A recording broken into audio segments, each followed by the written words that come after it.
Hello दोस्तों, जैसा कि इससे पहले की वीडियो में हम लोग 10 जनवरी 2023 को जो सीटेट का पेपर हुआ था उसमें ईवीएस के जो क्वेश्चन पूछे गए थे उन क्वेश्चन में से जो 15 नंबर के कंटेंट के क्वेश्चन आते हैं उनको हम लोग सॉल्व कर चुके हैं। और आज की इस वीडियो में हम लोग जो पेडागोजी वाले क्वेश्चन है 15 नंबर के उनको सॉल्व करेंगे।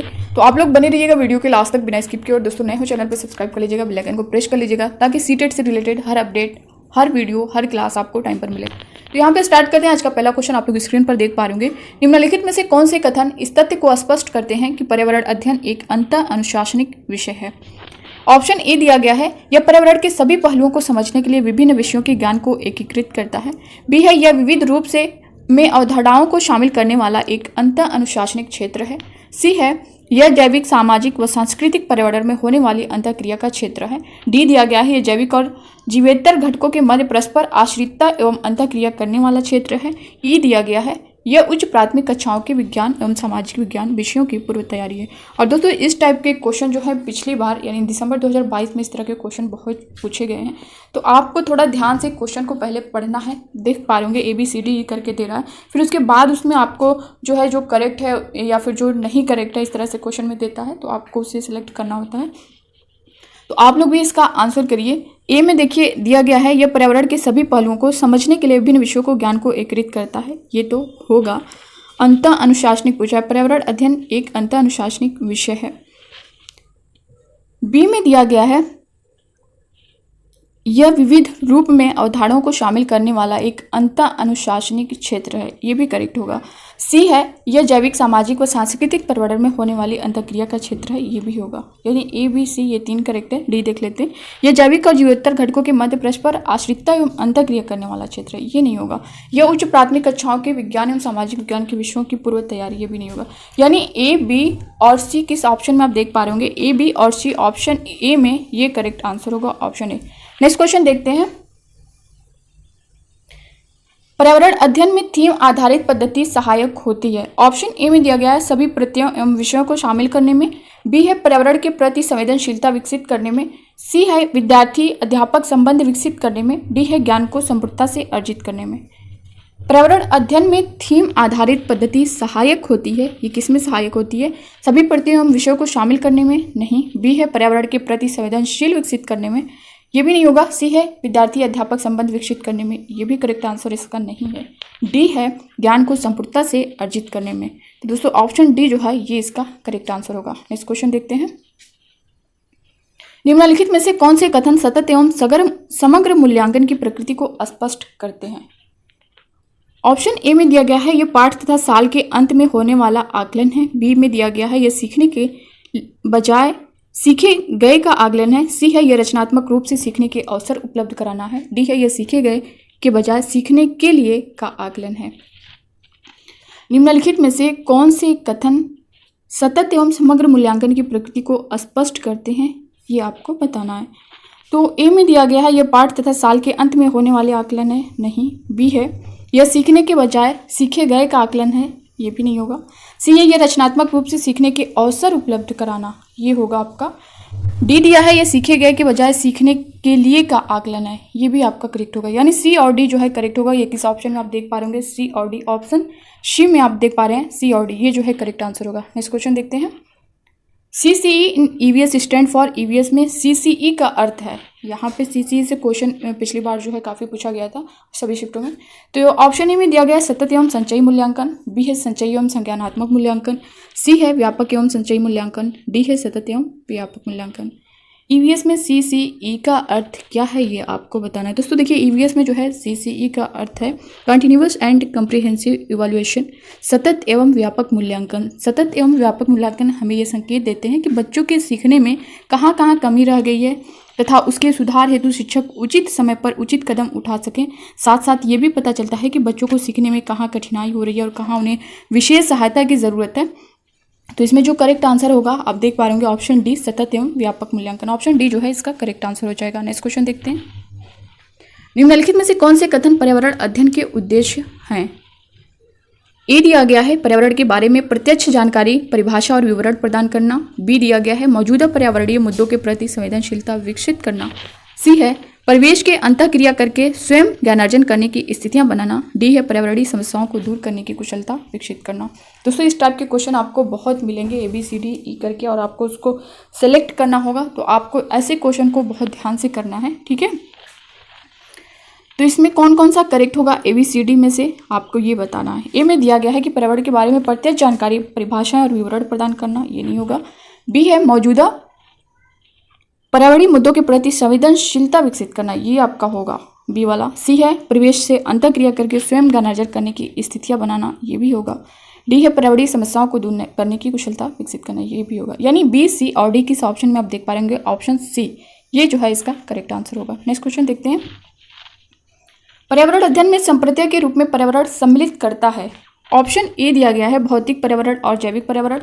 बी है जैविक पर्यावरण, भौतिक पर्यावरण, सामाजिक सांस्कृतिक पर्यावरण। सी है भौतिक पर्यावरण और सामाजिक सांस्कृतिक पर्यावरण। डी है जैविक पर्यावरण, जीवन प्रक्रम और तंत्र, सामाजिक सांस्कृतिक पर्यावरण।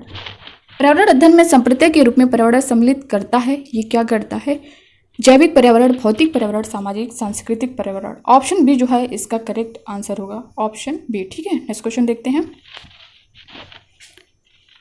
सुबह स्कूल बस का इंतजार करते समय मोना अपने बेटे जयेश को आज आयोजित होने वाली पर्यावरण अध्ययन परीक्षा के लिए तथ्य और परिभाषाएं पूछ रही थी।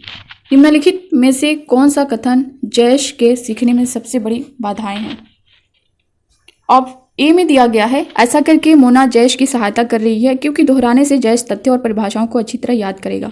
बी में दिया गया है ऐसा करके मोना जयेश की सहायता कर रही है क्योंकि तथ्य और परिभाषाओं को सुबह के समय अच्छी तरह से याद किया जा सकता है। सी दिया गया है ऐसा करके मोना प्राकृतिक जिज्ञासा का पोषण कर रही है। डी दिया गया है ऐसा करके मोना प्रक्रिया कौशल विकसित कर रही है। जैसा कि क्वेश्चन में दिया गया है सुबह स्कूल बस का इंतजार करते समय मोना अपने बेटे जयेश को आज आयोजित होने वाली पर्यावरण अध्ययन परीक्षा के लिए तथ्य और परिभाषाएं पूछ रही है। निम्नलिखित में से कौन सा कथन जयेश के सीखने में सबसे बड़ी बाधाएं हैं, ये आपको बताना है। सबसे बड़ी बाधाएं हैं, ठीक है, इसमें ये बताना। तो ए दिया गया है ऐसा करके मोना जयेश की सहायता कर रही है क्योंकि दोहराने से जयेश तथ्य और परिभाषाओं को अच्छी तरह याद करेगा, ये होगा आपका। बी है ऐसा करके मोना जयेश की सहायता कर रही है क्योंकि तथ्य और परिभाषाओं को सुबह के समय अच्छी तरह से याद किया जा सकता है, ये भी होगा। सी है ऐसा करके मोना प्राकृतिक जिज्ञासा का पोषण कर रही है, नहीं। डी है ऐसा करके मोना प्रक्रिया कौशल विकसित कर रही है, नहीं। यानी ए भी किस ऑप्शन में आप देख पा रहे ए और बी ऑप्शन डी में, यही जो है इसका करेक्ट आंसर होगा, ऑप्शन डी। नेक्स्ट क्वेश्चन देखते हैं। ईवीएस की पाठ्य पुस्तक उद्देशित है। ए दिया गया है बाल केंद्रित, बी है शिक्षक केंद्रित, सी है विषय केंद्रित, डी है समुदाय केंद्रित। ईवीएस की पाठ्य पुस्तक उद्देशित है, ये आपको बताना है। बाल केंद्रित है, शिक्षक केंद्रित नहीं है, विषय केंद्रित नहीं है, समुदाय केंद्रित है। यानी ए और डी किस ऑप्शन में है, ऑप्शन डी में आप देख पा रहे होंगे, ये करेक्ट आंसर होगा इसका। अगला क्वेश्चन देखते हैं। कक्षा 4 के विद्यार्थियों को भोजन पढ़ाते हुए रुक्मणी ने विद्यार्थियों को एक लोकप्रिय भोजन घाट खिलाया। उसने विद्यार्थियों से इसके स्वाद का वर्णन करने तथा चाट में प्रयोग की गई सामग्री का अनुमान लगाने को कहा। यह उपागम निम्नलिखित में से किस प्रकार के प्रक्रिया कौशल को विकसित करने में सहायक है।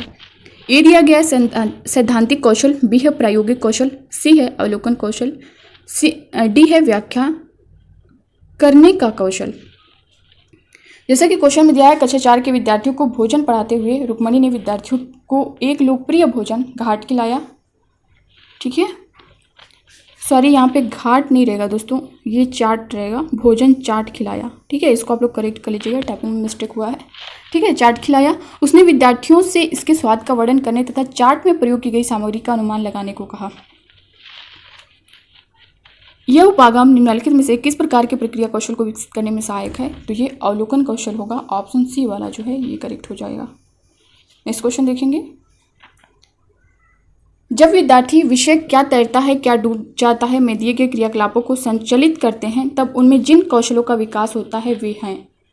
ऑप्शन ए दिया गया है प्रेक्षण खोज चर्चा करना, बी है साक्षात्कार करना प्रश्न करना सहयोग, सी है प्रेक्षण अभिलेखन विश्लेषण और डी दिया गया है व्याख्या करना चर्चा करना न्याय एवं समानता से संबंध। जब विद्यार्थी विषय क्या तैरता है क्या डूब जाता है में दिए गए क्रियाकलाप को संचालित करते हैं तब उनमें जिन कौशलों का विकास होता है वे हैं। ऑप्शन ए है प्रेक्षण खोज चर्चा करना, नहीं। बी है साक्षात्कार करना प्रश्न करना सहयोग करना, ये भी नहीं होगा। सी दिया गया है प्रेक्षण अभिलेखन विश्लेषण, सी वाला दोस्तों ये जो है इसका करेक्ट आंसर होगा। नेक्स्ट क्वेश्चन देखते हैं। राधा एक ईवीएस की अध्यापिका दिवाली पर अपने घर पूरी बना रही थी। उसकी बेटी गीता को यह आश्चर्य हुआ कि पूरी तलने पर फूली क्यों। राधा को एक शिक्षक होने के नाते क्या करना चाहिए। ए में दिया गया है उसे कहे कि पानी के अणु भाप में बदल जाते हैं और इस तरह से बनी भाप के कारण पूरी जो है फूल जाती है। बी है उससे इस तरह की अन्य फूलने वाली खाने की वस्तु जैसे चपाती के बारे में सोचने को कहें और इसका कारण खोजने को कहें। सी है उससे इसका कारण सोचने और यह समझाने को कहें कि तेल में तलने पर पूरी क्यों फूल जाती है। डी दिया गया है उसे यह दिखाएं कि चावल पकाने के दौरान चावल के बर्तन को ढकने वाली थाली भी ऊपर उठती है और उससे उसके ऊपर उठने का कारण पूछें। इसका जो करेक्ट आंसर है वो क्या होगा ये आपको बताना है।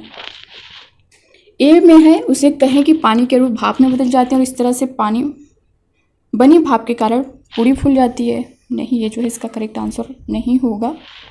बी है उसे इस तरह की अन्य फूलने वाली खाने की वस्तु जैसे चपाती के बारे में सोचने को है और इसका कारण खोजने को है। ये हो सकता है। सी है उससे इसका कारण सोचने और यह समझने को कहें कि तेल में तलने पर पूरी क्यों फूल जाती है। ये नहीं होगा। डी है उसे यह दिखाएं कि चावल पकाने के दौरान चावल के बर्तन को ढकने वाली थाली भी ऊपर उठती है और उससे उसके ऊपर उठने का कारण पूछें।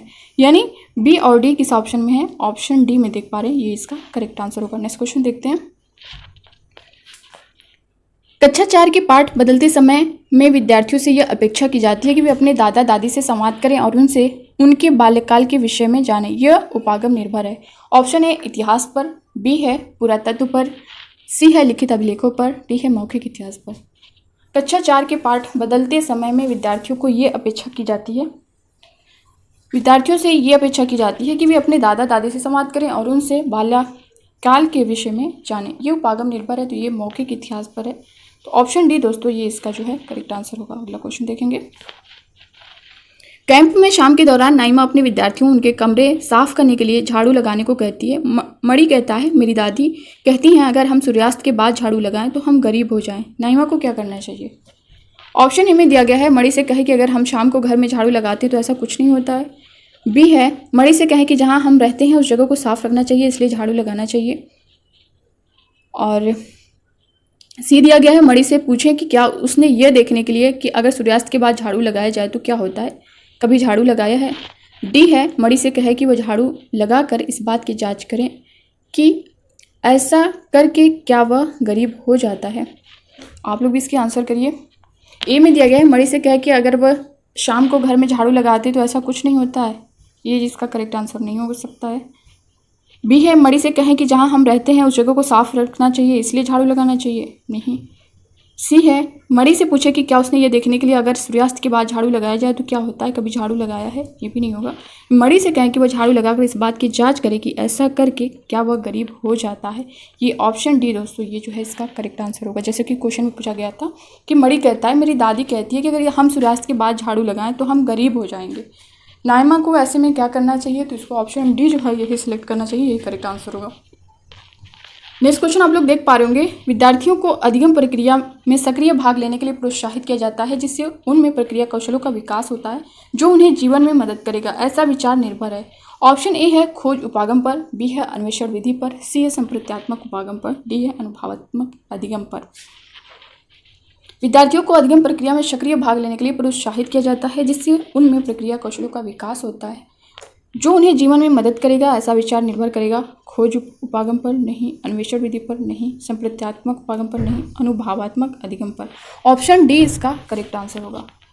नेक्स्ट क्वेश्चन आप लोग देख पा रहे हैं। चिड़ियाघर की सैर के दौरान विद्यार्थी खरगोश देख रहे थे। किरण ने अध्यापिका से पूछा वह खरगोश कौन सा है जिसने कछुए के साथ दौड़ लगाई थी, वह कछुआ कहाँ है। किरण के प्रश्न पर्यावरण अध्ययन अधिगम के निम्नलिखित में से किस उद्देश्य को इंगित करते हैं। ऑप्शन ए दिया गया है बच्चों को अन्वेषणात्मक गतिविधियों से जोड़ना, बी है बच्चों की सृजनात्मकता का पोषण करना, सी है परिवेशीय मुद्दों पर जागरूकता का विकास करना, डी है वन्यजीवों के प्रति संवेदनशीलता विकसित करना। इसमें जो है बच्चों को अन्वेषणात्मक गतिविधियों से जोड़ना, ऑप्शन ए जो है इसका करेक्ट आंसर हो जाएगा। तो दोस्तों ये थे 10 जनवरी 2023 को पूछे गए ईवीएस के पूरे पेपर जो हम लोग सॉल्व कर चुके हैं। इसको दोस्तों देखिए, दोनों जैसे जो कंटेंट के 15 क्वेश्चन हैं, जो पेडागोजी के हैं, उसको जब मैं एक साथ दे रही हूँ तो वीडियो काफ़ी बड़ी हो जा रही है, इसलिए मैं जो कंटेंट के क्वेश्चन है 15 नंबर के उसको पार्ट 1 में, और फिर उसके बाद पेडागोजी दे रही हूँ तो उसे पार्ट 2 कर दे रही हूँ। तो आप लोग दोनों वीडियो को देखिएगा। इससे पहले जो लोग नहीं देखे हैं आप लोग देखते हुए चलिए, क्योंकि दिसंबर 2022 का जो 28 दिसंबर से पेपर हुआ था और 7 फरवरी तक चला है 24 शिफ्टों का, उन सारे क्वेश्चन को हम लोग सॉल्व करते हुए चल रहे हैं। हिंदी का भी आपका चल रहा है, ईवीएस तो चल ही रहा है, बाकी दोस्तों सीडीपी है, इंग्लिश है, ये सारा क्लास जल्द ही स्टार्ट हो जाएगा। आप लोग सभी ये सब अभी देखते चलिए, आपके पास अभी बहुत टाइम है, जैसा कि 20 अगस्त को आपका एग्ज़ाम होने वाला है, तो अच्छे से आप लोग अपनी प्रिपरेशन करिए। बाकी मिलते हैं नेक्स्ट वीडियो में। दोस्तों आप लोग अपना फीडबैक ज़रूर दीजिएगा, और वीडियो अच्छी लगी होगी तो लाइक करिएगा, ज़्यादा से ज़्यादा शेयर करिएगा। मिलते हैं नेक्स्ट वीडियो में, तब तक के लिए bye bye, take care, thank you, श्रेय।